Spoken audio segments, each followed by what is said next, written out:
Eddie Draxler, once again, jazzchat.org, where this is about my 9th episode of Jazz Chat. And what I do, I bring on guests. We play through public domain songs or original, and we discuss it a little. We chat about it a bit.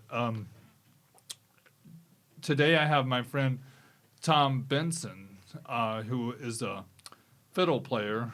Or would you call yourself a violinist? Or is there a difference for our audience? I've known some violinists who won't lower themselves to fiddle.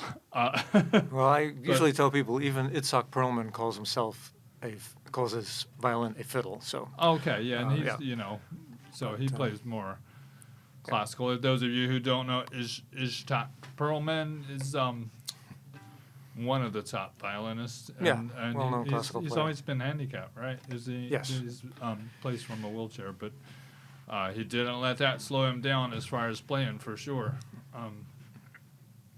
Cool. So the first song we've chosen today. So do you want to say anything about yourself? Is there any shows you got to promote? You want to promote your business? Just this. This is it. Yeah. But he does do repairs, but like me, he said he was a little filled up. But for appointment, if you want to give him your contact. If not, that's fine. Yeah, no, that's fine. I have a shop in Nashua, New Hampshire. I do violin restoration, repairs, and sales, and it's called Fiddle Dogs. It's on Main Street in Nashua, and look me up. Give me a call if you need some work done. All right. Fiddle Dogs. Our first song is Ain't Misbehavin'. This is it's Fats Waller, right? Probably about sometime in the 20s, 28, I think, ish. But it is well within our public domain realm because we always research them. It's fairly typical. We'll talk about it some. We'll play through it, and then we'll discuss it a little bit. So, last 4, 2.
That was Ain't Misbehavin'. Well, I know it's Fats Waller, but it does list a few other people on the Harry Brooks and lyric by Andy Razaf. So I'm pretty sure that none of them are around anymore, but you know, they get their credit for it. So it's a typical kind of AABA form, which a lot of songs. We actually I did this last week with an accordion player in a different key.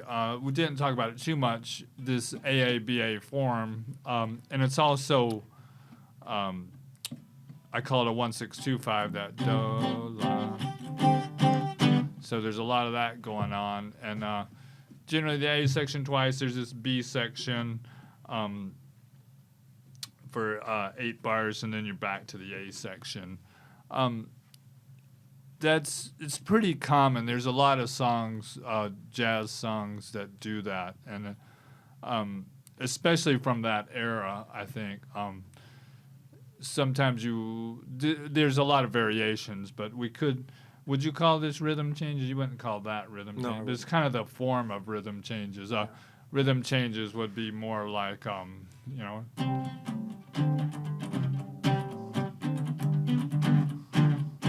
It's kind of the same. It's the same form, but a little bit different of a chord progression. And then, so I'm mostly a rhythm player today. We went through this briefly, and I said, well, I really don't want to try to solo without someone playing rhythm. But we'll ask Tom about maybe how he approached it, as far as the melody. In jazz talk we say, well, take the head in, take the solo, and then we'll take the head out. So he's kind of the soloist, and I'm over here, chunking these chords, and I'm the only other instrument. So I'm grabbing some bass lines as well. If we had a bass player and a piano player, obviously I wouldn't be playing such big voicings. I would maybe do a little more sparse and not fill as much space. But so Tom, what do you think about when you're playing Ain't Misbehavin'? Do you think, well, it's in the key of C, you don't just run up and down a C scale, right? No. I tend to really try to internalize the melody and the structure of it so that I can sort of play it without thinking about it, play the melody without thinking about it. And then I sort of let my subconscious do a little processing on it to come up with alternatives to the melody in my head, and then sometimes work through them on the violin, and sometimes, if it's something similar that I've played before, it just kind of works itself out. I don't really think about the chords too much. I feel when the chords are about to change, and that hopefully leads me to just do the right thing. But I don't think, we're coming to this type of chord now, I better play this. My mind doesn't work that way. I kind of wish it did, but it doesn't. No, and I'm thinking about that more and more. I've had a few, at least 2 that were Berkeley alumni, like myself, and we were talking about how we kind of had to unlearn a lot of that stuff from music school. I'm glad I learned it, but to try to think about that while you're playing, doesn't really work. It's like you say, and I used to think, well, I need to do a song, 100 times or so before I can, but now I think it's more like 1,000 times. But to really get it under your fingers and to really hear what's going on, and to listen to a bunch of different versions, that, and find out what it is I like about, that particular person. And they, I know I bring up Django Reinhardt a lot, but they don't seem to be thinking in scales or Right. or No. even melody. Sometimes I mean Grappelli, he did more of the He's melodies, super melodic. Yeah. but Django would never. I don't know if I hear him very much playing the exact melody Mhm. that's written. You know, he's kind of will hint it here and there. Yeah. But No, I think you're right.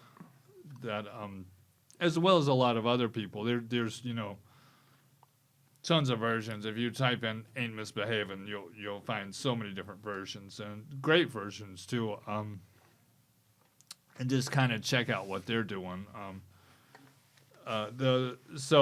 Just playing a C scale would really not work. I mean, the second chord I have listed an A7, which has a C sharp in it. And then the fourth bar calls for an E7 sharp 5. That E7 sharp 5, that's I think that's mainly because there's a C in the melody right there. If that makes sense. I'll have this for download on the jazzchat.org. And it is public domain, so or you can just do a search. It's out there. We did it in the key of C today. Last week with the accordion player, Gary, we did it in the key of E flat, which he was more comfortable with. It doesn't really matter. And to really learn a jazz tune, for me, I like to play it in a bunch of different keys. Because, especially if you go to like jazz jams or something and possibly someone wants to sing or something, well, they're like, well, can you change the key? So thinking about it that way, and it's not something I can do on the fly that I learn overnight. It's it's lots of work for me. I mean, people say, "How long have you been playing?" Like 50 years. It's like, so it's not something that came super easy for me, and I still work at it a lot. It's not like I hear something once and can play it. So for me, it takes work. But anyway, anything you want to add for that particular song that would? No, I don't think so. Yeah, the bridge pretty much stays within that same key. It's not going too far out of it. It's kind of in G for a little bit there. You know what I mean? You could think about it that way, where you're doing the 1-6-2-5 and the if you want to think about it that way, but you can just kind of just play through it a lot. Yeah. If it sounds good to you, it's probably going to sound good to your audience. Yeah. Well, I do look at the chords when I'm learning. The first few times I'm playing through it, I do like to look at the chords to see sort of as a roadmap, like what's happening here. But it's not something I usually continue to think about while I'm playing. Yeah. Cool. And we do have another song today. The other song we brought in is called Stardust. This one is a well-known standard. Hoagie Carmichael, I think, was a great composer, but I think he pretty much did everything just right off the top of his head. So and I've heard other people talk about this tune. I was listening to, did you ever listen to that radio show on public radio, Marianne McPartland, and she would always bring on guests? No, I don't know. So she had Harry Connick Jr. on there, and they were talking about piano jazz, and they were saying, what do you find one of the harder tunes to play? And he's like, Stardust, just like that, and it's not that difficult to play the melody and play the chords because it's generally done as a ballad, but to solo over it, it's kind of strange to me, So yeah, I agree. But it's such a beautiful melody that it is. I feel okay just playing the melody. And, it is a great melody. Maybe a little tweak here and there on the instead of a totally disconnected solo. Yeah. So let's do it. And did we say the last 4 on this, or what were we doing for the intro? Go ahead and do the last 4. Or the last 6. Let's see if I come in the right place. The last 6. The last 6 would be. Or the last 8 is,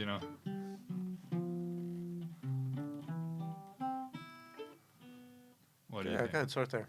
Yeah, you want to start there? I'll come in on the lead-in. Da, da, da, da, da, da, da, da. You're gonna come in on the C, On the opening. on the. You're gonna come in there or no? Right there. When you get to that, I'll come in. About that fast. Yeah, that's fine. You can see, we're well rehearsed here.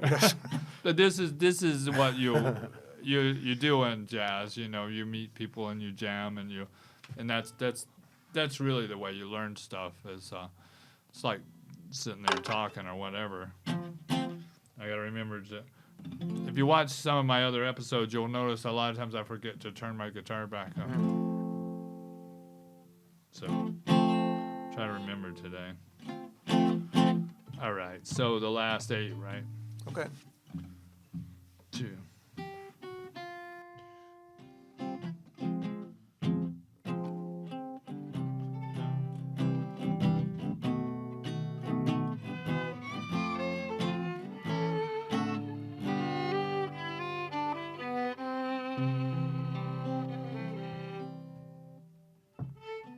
Go ahead.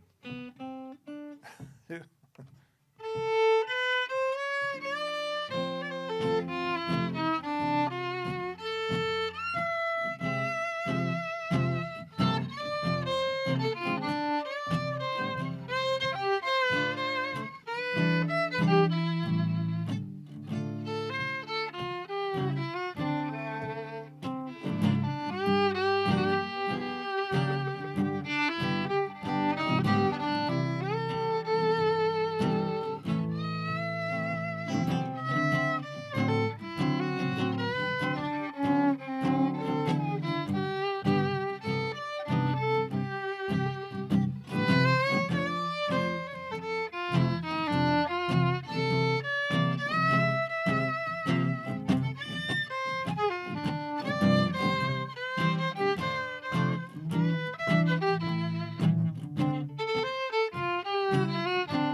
All right, Stardust. A little rough, but we Yeah. got through it. And it is a. A little fast, too. Oh, that was too fast. Yeah. Oh, it's my fault. No, my fault. It was way too fast. Yeah. So one thing I was noticing that makes it a little difficult as far as, analyzing it as a song. Right off the bat, it says we're in the key of C, but we're really starting on an F, and then it quickly goes to F minor. So if you're thinking, an F scale, but then after 2 bars you're in an F minor, but then you're kind of into your C after that, So it's a little strange, the F minor obviously would have you know, an A flat in it. And there is also an A flat in the melody over there. So there's a few things that I mean, the melody, like you say, it's a beautiful melody. So pretty much you can just play the melody and not worry about solo. That's right. That's the beauty of it. Cool. And again, there's a lot of different versions. You know, Coltrane was all over the place on this tune, I'm sure. And then, you know, Coltrane as well wouldn't. He never played it exactly what's written either. You know, Coltrane really studied a lot of different styles of theory. One was he studied a lot about bitonality. So, especially a song like such as Giant Steps, which is probably not public domain. No, we won't be playing that. We won't play it. It sounds like it never resolves, but it's because it does, but there's more than one tonic, 2 tonics, 3 tonics. So that's kind of what he was thinking about. You can have more than one key at the same time. And Bartov thought about that too, even though I don't know if they studied each other's music, but they we're talking about bitonality and tritonality, more than one key at the same time. So Giant Steps does resolve. It just resolves to 3 different tonics or 4 different tonics, you know. So cool. So Stardust, check it out, play it. You know, it's one of those standards that if you're doing jazz gigs, it might get called off, or you know, somebody might request it. You know, they might throw a $100 bill in your tip jar and say, "Could you please play Stardust?" So you do want to have it under your fingers, because you don't want to have to give that.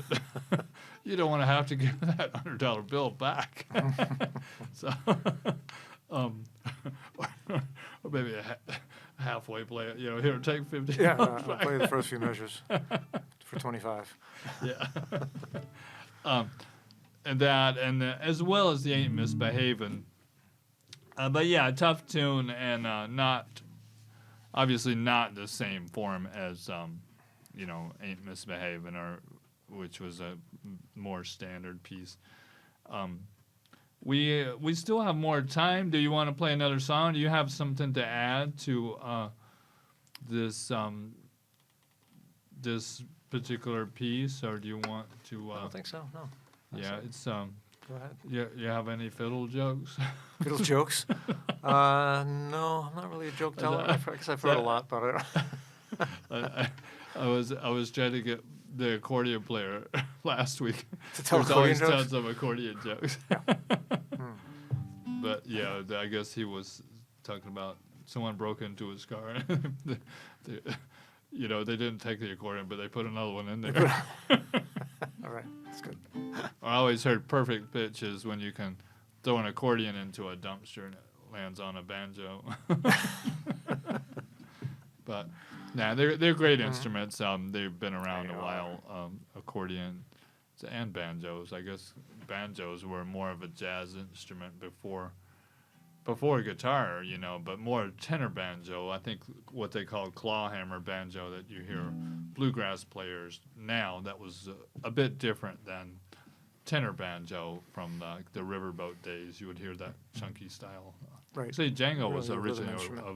a banjo player. Yeah. So we did bring one more song, I Can't Give You Anything But Love.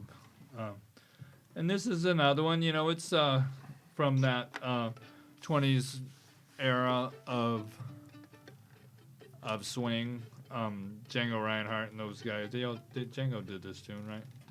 I believe so. So and it has a nice melody. It is looks like you have an A section and a B section, and then according to this, but this C is, so it's really A B. It's just two parts really. You know, they're calling it a C section, but it's really the same as the A. See again. Yeah. Yeah.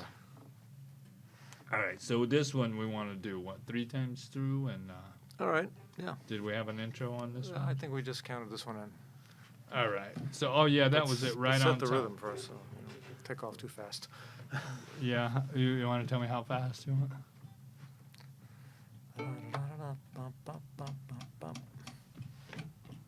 1, 2, 1, 2. Here we go.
I can't give you anything but love.